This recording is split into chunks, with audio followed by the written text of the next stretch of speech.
one day I realized that I had to go through that exact restrictive creative process in order for me to jump out of it. If I really am trying to connect to the universe, I think the message that I received is that that was a really magical moment to be in a space like that and observing my fear. It's all illusions created by ego, but if there's no me to begin with. Hi, hello. Um, I want to make this video to document my stream of consciousness. I've been making a few videos focusing on my ideas on certain topics. When I was documenting those videos, I think I was really just focusing on how I can deliver certain opinions, thoughts in a how I can deliver those ideas in a proper way. But then I ask myself like why I kind of put my content in a box in order not to receive any criticism or not having any disagreement. So in that sense, I kind of put my thoughts or my speeches or my delivery into a duality sense, that if I don't speak certain things in a certain way, then it is wrong. Then I will receive a negative feedback from the universe. So that led me into a contemplation on how I can be more creative and how I start preparing myself for being correct, and how I can further push myself in this exploration of consciousness or spirituality and not restrict myself into a certain way or a certain style. And to just be more like creative and be more in the flow. Instead of putting myself into a performance, I want to be more free. And then sometimes when I first started making videos, I was trying to learn how to edit, how to add special effects, how to add all those musics. But as my practice deepened along the way, I started to realize that all of those outside effects added to the videos are not what I am really going for. Those are exterior, non unnecessary decoration in order to attract certain things that to get certain opinions. I was working in creative industry for 5 years, and I was doing digital design.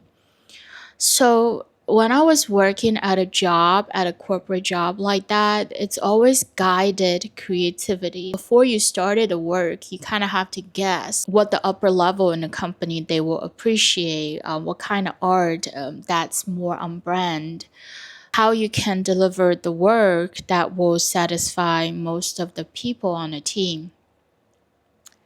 So I think that kind of mindset, mentality really trained me into someone. Before I started to create, I had a lot of thoughts. I think I need to plan. I need to do this and do that in order to receive a certain result. But then one day I realized that I had to go through that exact restrictive creative process in order for me to jump out of it, in order for me to look at it from afar and just really realize that how I was creating inside of a box. That's why I want to do more of this documenting of my stream of consciousness, because I realized that when I do the script first for a video and then have to remember the script, then I wasn't really talking to the universe, or I wasn't getting the information from the universe on real time, but my brain was more hooked on like how the audience will view me while I was reading the script or remembering the script. Then I realizing that doing that kind of creative process of talking it out loud based on a prepared script actually stripped me away from real-time creativity, where I actually can get deep connection with the universe in real time through my instinct. As in, like right now, when I was memorizing the script, I kind of have to stop. Sometimes I will kind of feel embarrassed that I don't remember the next sentences, which is actually quite normal because I was following an agenda, following a schedule when I was filming instead of really be connected on real time. I know a lot of people that they do perfect scripting and they try to deliver like a perfect videos and perfect content. Um, and I know the traditional way of doing these kind of YouTube videos is that you prep or you outline, you kind of scripting a perfect video for this. But I started to get more in touch with my inner self, and I started to really question myself, like how do I feel along every step of the way? Do I feel like my energy is being amped up or my energy is being depleted?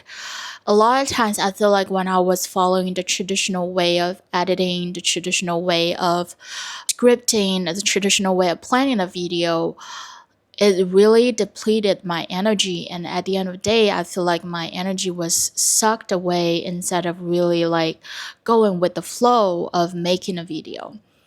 My ego is saying that, oh, maybe you're just the kind of person that don't follow the traditional way of doing things. But if I really am trying to connect to the universe, I think the message that I received is that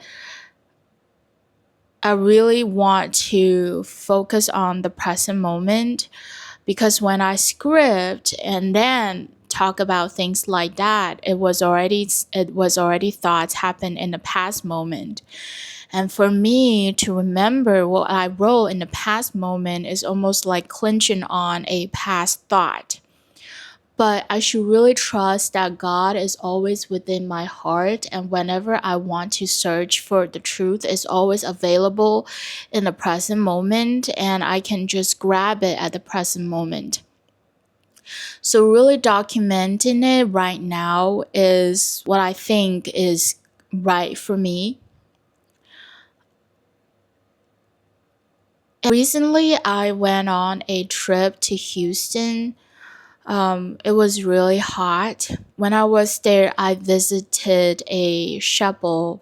It wasn't a chapel that dedicated to any specific religion. When I stepped in, there was different kind of religious books in the entrance area.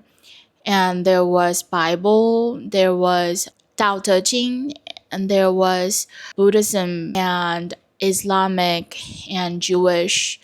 So it was very interesting to see different religious scripture in one chapel. And as I stepped in, it was like immediate silence. And I saw a few people meditating inside of the chapel. There were chairs and there were meditating cushions on the walls, on the all the four walls. They're like this big black canvas where you can see there's some very very light pattern, but overall it just felt emptiness. And that was the moment I really see like how the emptiness or the consciousness being manifested in a space like that, although it still, cannot fully represent emptiness in its own, because there was still form, there was still like materials, but the feeling inside of it just absolute silence, as close as you can get. So I really appreciated that moment. We walked in and I was sitting on one of the meditation cushions. I was trying to do like a few minutes of meditation, but then I saw this cockroach that was limping, that was slowly walking on the floor. Definitely, that was like a reminder. That was so funny because in a moment like that, you would want absolute like no interruption and just focus. And it was a almost like a perfect environment for meditation. Imagine like all the walls were just black canvas and mostly no distraction at all. But even if in a perfect space like that, there was still distraction come into my mind, that I was looking at the cockroach and my fear instantly got stirred up, that I was afraid that the cockroach will got to me, but it was just circling around, but my mind just couldn't pull me away from looking at the cockroach. So in that moment, I think, oh, what a perfect practice to practice looking at my fears. So in that moment, I just looking at my fear of the cockroach and observed it. That was a really magical moment for me to be in a space like that and observing my fear.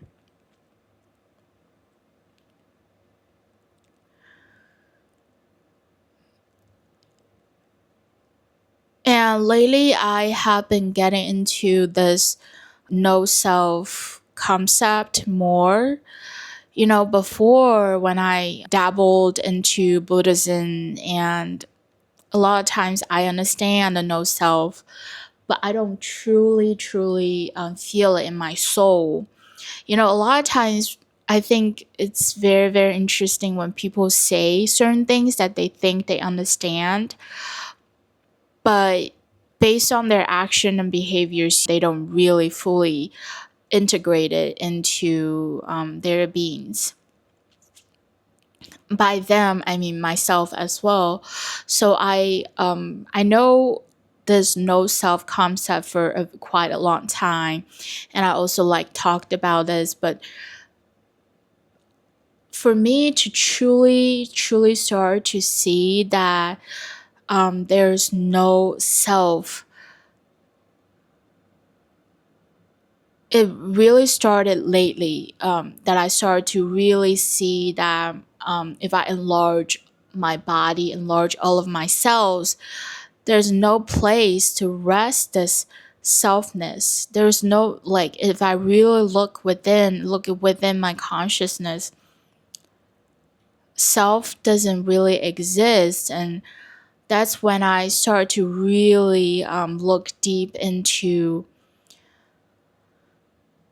my illusion of everything. And every time the ego sends some really intense message, as in like, I am this, I am that, or even just why this person does this to me, why that happened to me, and I start to realize that it's all illusions created by ego, but in reality, that none of that really can really impact me if there's no me to begin with. And all of this, everything that I can name a name for, is just my mind trying to make a logical connection with the things. But in reality, we are all connected with everything, and there's no boundaries. There's no, like, the skin itself is just like our mind trying to make sense of, this is me, outside of the skin is not me. It started to give me this liberating sense, as in like, no matter what criticism or negative feedback I got from the universe, like my mind doesn't have to judge it as good or bad. I don't have to be even reactive to it, because to judge certain things as good or bad is already falling into this selfness and duality. And if you look at all the criticism, they're just another part of the experiences on this planet in this life for the consciousness to experience. There's really not much to be mad about, or to, not to want to have those experiences, because the good is the bad is the good. They're all just two sides of one coin. When our consciousness or the consciousness is expanding in the universe, so all of these experiences are